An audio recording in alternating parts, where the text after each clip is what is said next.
Welcome to the GO Show here on News Channel Nebraska and Columbus News Team. I'm Grant Otten. Check me out on Twitter, CNT Grant Otten. We got a good show ahead of us today. Aaron Scheffler coming on for the last segment. Andy Wolff actually coming on for the next segment.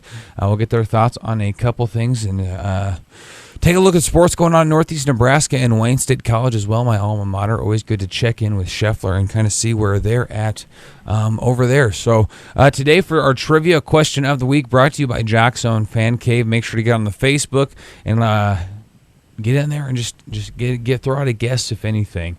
It is a decently relevant trivia question today, so make sure you get on there and at least throw something out if you are a fan of Columbus High basketball in a sorts or in any sense this year. Then you probably have a good shot at getting this one, or if you have been following it in past years as well. So the trivia question this week: name one of the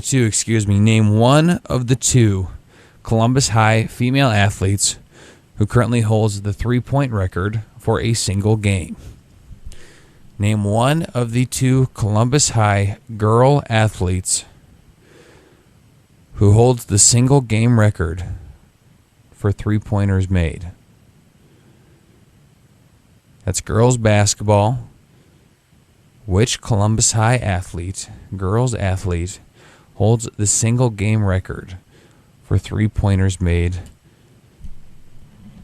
in a single game? Who is it? There's two of them. One of them more recent than the other, and the other one has been almost 20 years now, about 18 since the last one.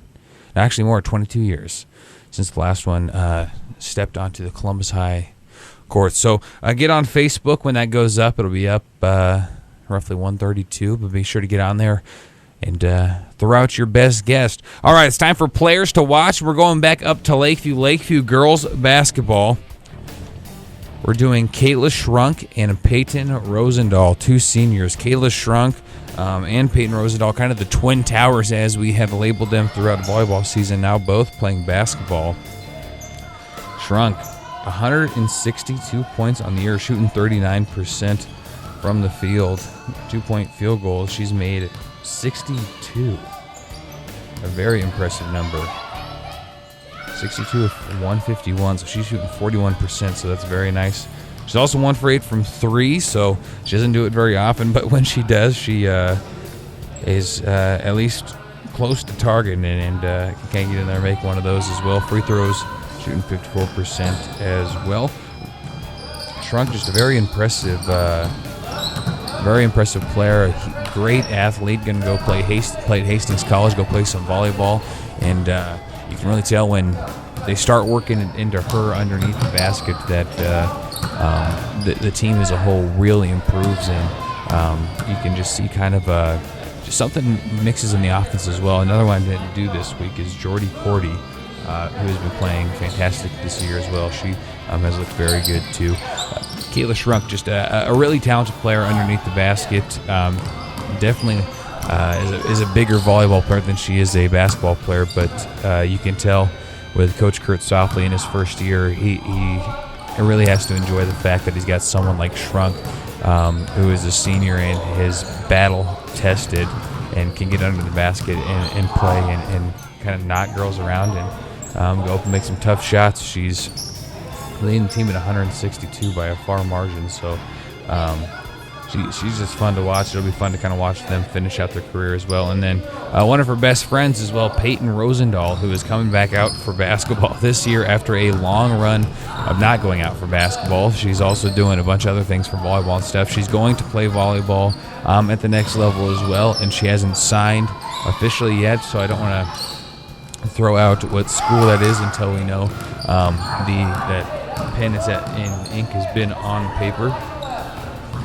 But she is going to be a great asset as well. Her and Schrunk, when you looked overall, maybe one of the best attackers ever to play at Lakeview when you look at her whole career. But this year, Rosendahl and Schrunk are probably equally dangerous from the outsides when you look at those two playing volleyball. And now in basketball, she's really been getting in her groove here when you talk about coming into some of these games. And now that we're 10 or so games in, She looks a lot more comfortable underneath the basket. And you can imagine after taking as many years off as she did playing basketball, it might take a little bit of time to get back used to playing the sport, but she looks a lot more comfortable. She's playing essentially back up to Kayla Schrunk, but she's been getting more and more play time as the season goes through. And if you're coach softly, you got to like that you got some athletes, especially like Rosendahl, who maybe aren't basketball players before this season, are now coming out with you as the coach and are contributing to the team. A lot of talented girls over at Lakeview. Lakeview girls basketball, a lot of people may not know what kind of team they have together, but they actually have a pretty decent team. And moving forward, if they could really focus some pieces together and get some things going in the right direction, if they get a few things to fall their way, they can go through districts and potentially pop in to state at some point. And it'd be fun to see one, if not multiple teams from the Columbus area. We know SCOTUS boys will you never know for sure, but SCOTUS boys will most likely more than not be in the playoffs, making a pretty deep run. And then you got quite a few other players in teams as well that we'd like to see multiple teams get into that postseason play and kind of follow all of them going in there. So our players to watch, Payton Rosendahl and Kayla Schrunk, seniors at Lakeview High School, guiding the Vikings this season. How do you think it's going with Coach Softly? It's going really well. I feel like we have a lot of energy. Like, he's young, so we've learned a lot from him. So I think adjusting is kind of difficult, but I think we're responding well. I think we're just going to try to be aggressive. We're trying to hustle and just make smart moves and just play together. There's a lot of great other teams, but we're a good team too. So I think people don't really, when they look at Lakeview, they're kind of like, oh, Lakeview, but they don't really see our full potential. So I think we'll surprise a lot of fans this year. Actually, it's been a lot. At the beginning of the season, it was obviously something to learn, and I had to really get used to all the stuff that kind of reteach yourself. Yeah, reteach myself. But after I got into this season, everybody started believing in me, and it really pushed me to work harder. Well, we'll be right back after this. We're going to talk to Andy Wolff up in US 92 and in Norfolk and get his take on a few different things, as well as Aaron Scheffler here at the end. C&T Grand Island or Columbus Any News on Twitter, and Columbus News Team on Facebook, or columbusnewsteam.com for all local sports and news. We'll be right back after this.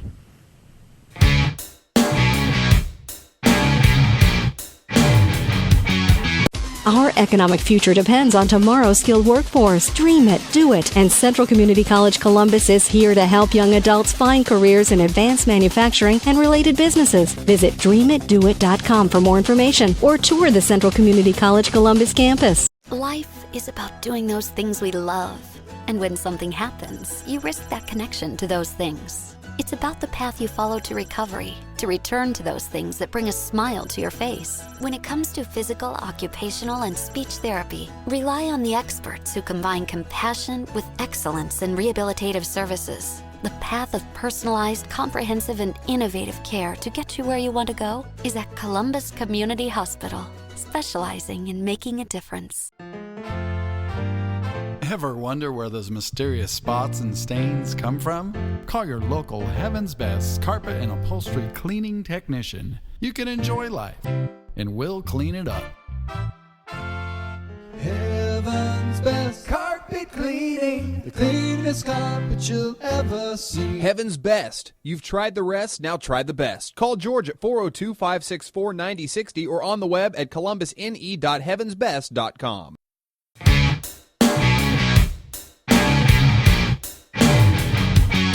Welcome back to the GO Show. Coming on the line now is US 92 resident bad boy, who is on from 3 to 7 in the afternoon. If you tune in to 92.7, you can listen to that beautiful voice up in Norfolk, Andy Wolff. Andy, what's going on? Not much, man. Hey, thanks for having me on. I appreciate it. I'm excited that we at least get the chance to hang out and talk a little bit. We don't do it enough, I don't think. Yeah, I agree. And, you know what, I got to say, I love the show, but have you changed the intro to the show? A little bit, yeah. Well, we got the TV thing going on now, so we had to make a few adjustments. Okay. All right. That beautiful call I had last year for districts. You were there. That was a beautiful call. That's the only reason I tuned into the show, to be honest. Well, I'm glad. Maybe I'll put that back in so I can add that another single listership. There you go. To the deal. There you go. Hey. Well, appreciate you coming on. I guess to start off here, the big word of the day for, or at least the big story today for a lot of Husker fans, is Lawrence Phillips. And the death there. I'm just kind of curious, what's your initial reaction after hearing that news today? It's devastating. It really is. I mean, when that came across my phone a couple different ways, through Twitter and just a couple of the different sports apps I have, I couldn't believe it. I mean, just knowing what that man has gone through over the past few years, with the death of his cellmate and possible death penalty for Lawrence Phillips, to see him possibly, it sounded like a suicide thing, and for him to take his own life, it sucked. And you hear former players, Damon Benning, Coach Tom Osborne, a lot of different guys that played with Phillips in the early to mid '90s. They did everything they could. I mean, it's just unfortunate that he had some mental issues, it sounds like, and whatnot, but. To hear them talk and just say, like, they would write him letters and he would respond, write them letters. And you might have seen a piece on ESPN probably about a month back already, but they did an awesome piece on Lawrence Phillips, and it just was kind of sad to see what he was going through and all the potential, I remember, obviously I was too young to remember him playing in the heyday back in Nebraska when we were winning national titles and stuff, but watching old tapes and stuff like that and just watching like the Orange Bowl and the Fiesta Bowl and just watching him rip off monster runs, and he is honestly... He is the perfect back of what the NFL has today. You see like Derrick Henry from Alabama. You see a Todd Gurley now for the Los Angeles Rams. He's really kind of that mold. He's about 6 foot, 225, and just pure muscle. It was fun to watch him play, and it's really sad to see now that he's gone. Yeah, really a tragic issue and a tragic deal to kind of see that downfall. And we all kind of were sitting front row for that as that whole thing took place. And suicide, a terrible thing. I have had a couple friends that have gone down that path, and you never like to see that as well. So, of course, prayers out to their family as well. Well, we don't have a ton of time. Would love to get, obviously, even deeper into that issue a little bit, but I want to talk a little bit of basketball up in your area. You actually just covered a game last night, correct? You want to walk us through what you had going on there? Yeah, Stanton and Plainview down in Stanton, C2 matchup right there. The girls' game was really good. Actually, Plainview jumped down to a nice margin lead there, about 10 to 12 points. Stanton was able to chip things back, tie things up at halftime. And I tell you what, Hillary Huss, the senior for Stanton, has started all 4 years for the Lady Mustangs. She cracked 1,000 career points in her career last night, and by the time everything was done, she had 23 points, 8 steals on the evening, and Stanton got the victory at home over Plainview, improved to 9-5, and Hillary Huss is now the leading scorer in girls basketball for Stanton girls basketball history. So a really cool accomplishment, really cool to see that take place last night. The crowd was there.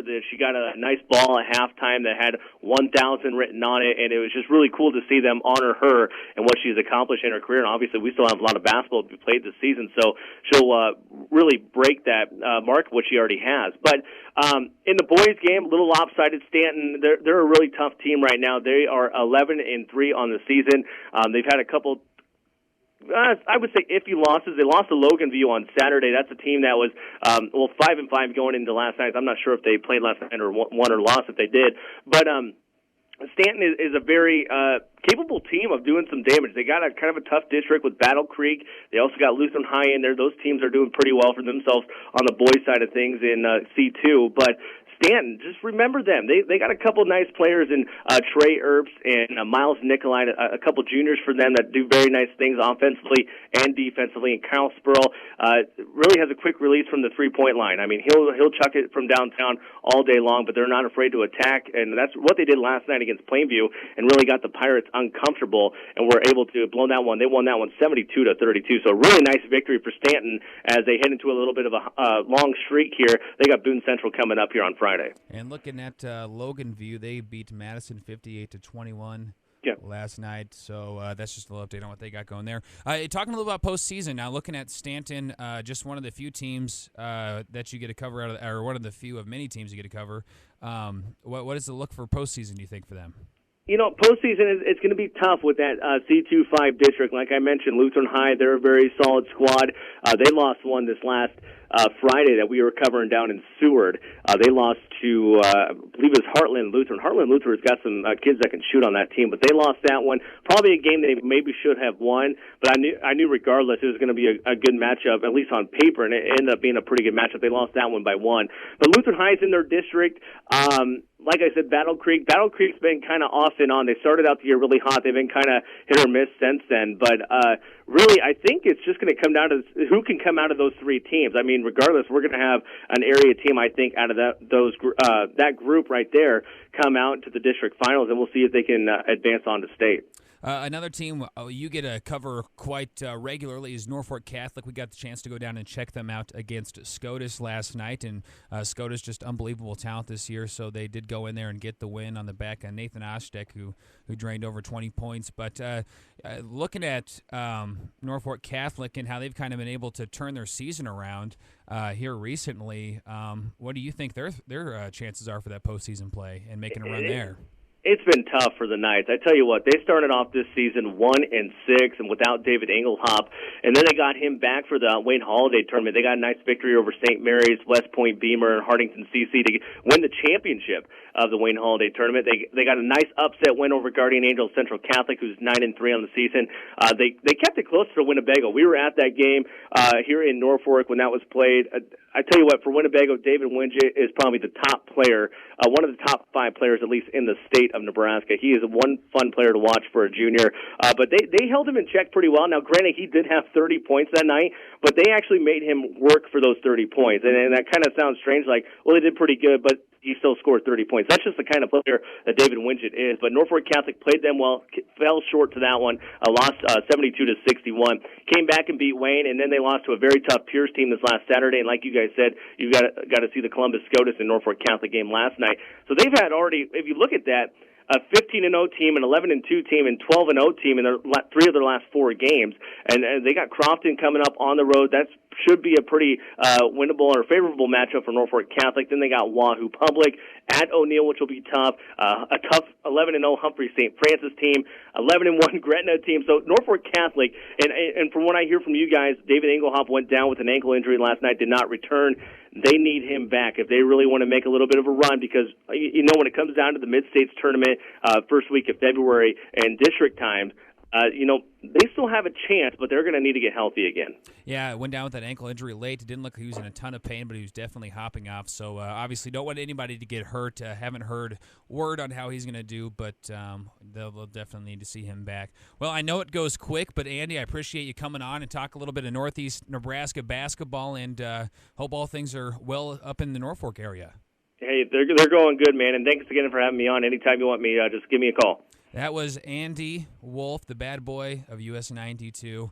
We're live. We're local. If you haven't seen the commercial, make sure you go check it out. Check them out on 92.7. He's also doing sports all over the area. We'll be back with Aaron Scheffler and some Wayne State College action. Right after this is the GO Show, News Channel Nebraska, Columbus News Team.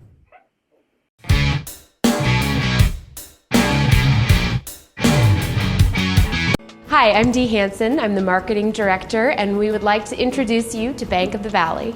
Community-minded, family-centered, measurable relationships. When it comes to your business, agriculture, and personal banking needs, trust Bank of the Valley. We're obviously a locally owned bank, but we're also a bank that's very involved. The most important thing is when you walk in the front door, everybody knows your first name.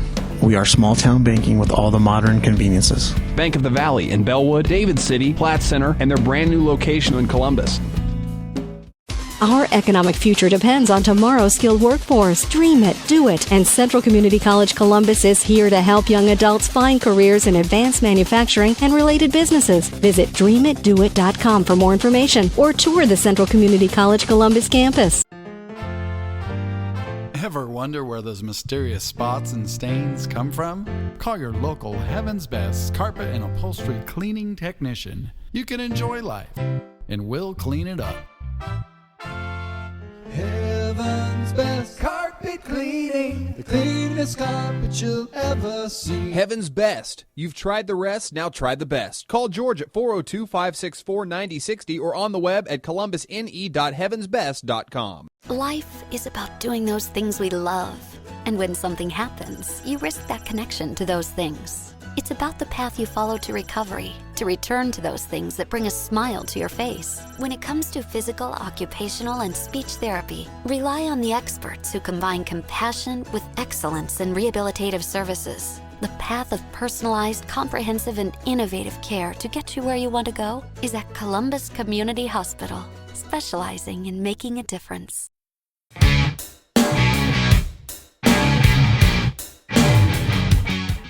Welcome back to News Channel Nebraska and the GO Show. Joining me now, thanks for Andy Wolff actually joining us in the previous segment, but joining me now is Aaron Scheffler up at KTCH and WayneDailyNews.com. We get to do a lot of work with you guys. You work with Brandon quite a bit on the sports show. Aaron, how's it going? I'm doing great up here, Grant. Sun is shining. And Wayne, what's it like down there in Columbus? Hey, we got a little bit of sun right now. It's melting a little bit of that ice on the roads, too, so I'm not complaining. There you go. That works for us. Hey, I guess the big thing everybody wants to watch, we're in the winter right now, so it's Wayne State. Girls basketball has been the popular thing, and we'll get to the boys here a little bit too. But just going as far as the Wayne State girls right now, 9-6 overall, 6-4 in the conference. Can you kind of give us an overview of how the team's looking as we're midway through the season now? Yeah, they had a tough stretch there to end their 2015 portion of their schedule there, Grant, losing 3 in a row. They haven't done that for a while. I think only once or twice, I think, in the 8 years now that Chris Kielsmeyer has been at the helm. But they've strung together 4 wins in a row now here to start the new year, a pair of home wins against some NSIC South schools and a pair of road wins in the same division as well. And those were actually their first road wins of the season. They were 0-5. Coming into basically the 2016 portion of their schedule, not being able to win away from home. Of course, they're about up to 100 wins at home in the last 7 years, so they're a pretty good team on the home court, but just not on the road. So they're getting that done with some lower-level NSIC South teams. One was actually right above them. Of course, the video going around at the University of Sioux Falls and Winona State, but we beat University of Sioux Falls back on Sunday, January 3rd, when they came to town. We were down by 18 in the first quarter. This team last semester would have definitely given up. Coach Kielsmeyer told me in the post-game show of our broadcast, but this year it's a new team, and they fought back and ended up winning that game by a close score, but still a 10-point win. You'll take that, 83-73. But the women will look to move on now. Of course, they got a couple home games this weekend, some tough NSIC North competition, so kind of out of divisional play, but still see who the tougher division is. You always want to beat up on those teams, and then it's a tough stretch down the road. We still have that top 15 ranked team of Winona State, ranked 12th now in the top Division II top 25 coaches poll. See them 2 more times here before the end of the season, but 12 games left on the schedule here, Grant, and definitely winnable games here for a team that's definitely starting to get on the rise. Well, it's good to see that them kind of putting some pieces here together, and like you said, they got a couple of those wins late coming off that Concordia win. I was curious. I wanted to kind of get your thoughts on what happened with that Sioux Falls incident. Now, for I guess those who didn't know, there was a game-winning shot made, and then some couple fans rushed the court. The opposing coach said it was hundreds, but you go back and watch the video. To me, it didn't look quite like hundreds of people rushing the court. But they called the technical foul, and it ends up causing the team to lose the game. And you want to kind of go over that? And I was curious what your initial thoughts are when you look back at that video. I didn't see the initial video until actually the next day. I was looking at my email, and it just kind of came through. But after I just got done calling a win for Wayne State in Mankato, Minnesota, both the coach and I just got done with our post-game interview, and I had the live stats up on my computer, and it said Sioux Falls won. I'm like, whoa, an upset, so we're done there. And now the next day I finally see the video and see what actually happened. Taylor Varsho, a good point guard for them, she definitely shoot a 3-ball, and she shot just right in front of the half-court line off an inbounds and made it, and the buzzer sounded, lights went off, fans came on the court, what few fans there were, and of course the players were excited about that win. They brought everybody back to their benches. They wanted to take a look at it.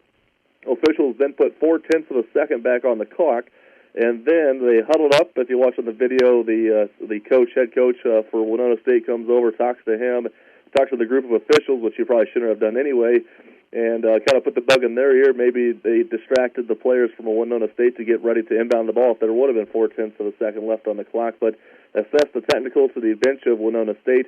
Basically, the fans, too, coming on the court. Then 2 free throws were assessed to University of Sioux Falls. 2 free throws were then shot for Winona State. They won the ball game then by 1. Sioux Falls couldn't really do anything after they advanced the ball 0.4 of a second left. But just a hard loss for Coach Travis Traphhagen and the University of Sioux Falls Cougars, who had it won, basically won it there. And the NSIC has since released a statement saying that these officials will now be suspended for 4 games without pay for the remainder of this season, and will not be eligible to referee basically in the postseason of 2016. So it's a loss to them. But it happened it could have been a similar situation to a Wayne game, just bringing it back to the Wildcats when we lost by 1 to Augustana University on their home court. There was a buzzer beater. A shot was made, probably maybe 0.3 of a second. Could have been put back on the clock, but the officials left the court immediately, so they couldn't see anybody storming the court. Then over winter breaks, there weren't that many fans. But it's just kind of one of those calls that you wish you would have it back, and Sioux Falls are going to have to forget about it and look down the road and see Winona in the postseason probably.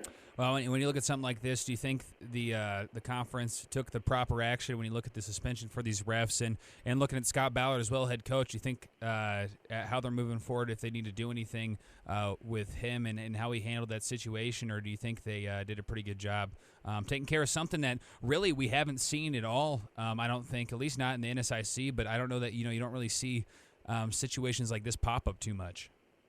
Yeah, what the NSIC director, she said basically they don't really deal this with in a public matter. They try and keep it internally, but they had to definitely go out of the box here and make this statement. I don't really know. I mean, Eric Scho is the athletic director at Winona State, former Wayne State College athletic director, so a lot of Wayne people, of course, are bashing him, going back at him and saying, why did your coach say this to the referee? Why did you put the bug in their ear? They probably wouldn't have made the mistake anyway, so it's kind of going back on that aspect. So, I mean, I don't really have much of an opinion to say there, but the NSIC officiating, it's a back-and-forth battle every week, and then when you go from women's games to men's games, and the Friday game to a Saturday game, a road game to a home game, it just kind of depends. But the league did need to do something, and it's gonna hurt for those 3 officials that are going to be suspended for those games and the postseason, which is a long postseason in the NSIC. Yeah, definitely it is an interesting situation, and it's an interesting video. I encourage you guys to go check it out if you haven't seen that, any of our viewers at home. We talked a little about girls. We don't have very much time left, but can you give us a quick, brief overview of where the guys are at on their season right now? 3-12, 1-9 in conference play, so not having the best season so far as records go, but can you give us a brief little overview of where they're at? Yeah, the men just kind of the opposite of the women. They've dropped 4 games to start this next portion of their schedule in 2016. As they finished last year with 3 conference wins. They only have 1 this season, and it came really early in the season. They actually got a rematch of that 1 conference win this last weekend on Saturday with Concordia St. Paul. The Golden Bears then got their first conference win of the season, so the Cats are still kind of in the lower half, of course, last place in the NSIC South in conference as it stands. They did lose 2 players after their Saturday-Sunday games. Actually, right before the Sunday game, one of the elder guys, one of the leaders, junior Joel Heesh, left the program, and he's now over at, I believe, Carroll University for where Paul Combs is at, former head coach, right before Brian Dolan came in, so he's over there, one of the guards. And then a center we had, Spencer Pauly, a freshman from Iowa. He is no longer with the program. But talking with Coach Brian Dolan, he says the guys are definitely more in sync this past weekend, even though they did lose 2 games with 2 guys that played the key minutes are no longer with the program. Other guys are stepping up, which they need to. Just a huge contribution from a transfer we got from North Platte Community College, and Matt Thomas from Elkhorn, Nebraska. He's just the leading scorer, averaging double digits per game easily. Had a tough game on Saturday. He fouled out. We got a true freshman from Blair, Nebraska, and Vance Jansen. He's really stepping up his game. We have a bunch of three-point shooters, just don't have that big guy in the paint right now. And NSIC, they got some basically football players out there on the court. They like to battle with you, and our points in the paint total giving up is a lot more than what we're having opportunities on the other end, basically, to get points. Well, looking forward to continuing to watch them move forward, and really hoping they can turn things around as we go forward. We're out of time, but we could talk about sports for hours, I'm sure. Unfortunately, we have a short window to fit everything in. Aaron, thanks for joining me, man. Yeah, thanks, Grant, for having me anytime. Hey, well, best of luck up there in Wayne, and thank you, everybody at home, for joining us as well. It's the GO Show here on News Channel Nebraska and ColumbusNewsTeam.com, C&T Grand Island, or Columbus NE News on Twitter, and Wayne Daily News, .com, and KTCH. Did I pronounce that right? Yeah, you got it there. And that's where you can find Aaron at covering sports all up over and around the hill in Wayne, Nebraska. So, Aaron, thanks for joining me. Thank you at home for joining us again. Another episode of the GO Show here on News Channel Nebraska. We'll see you next time.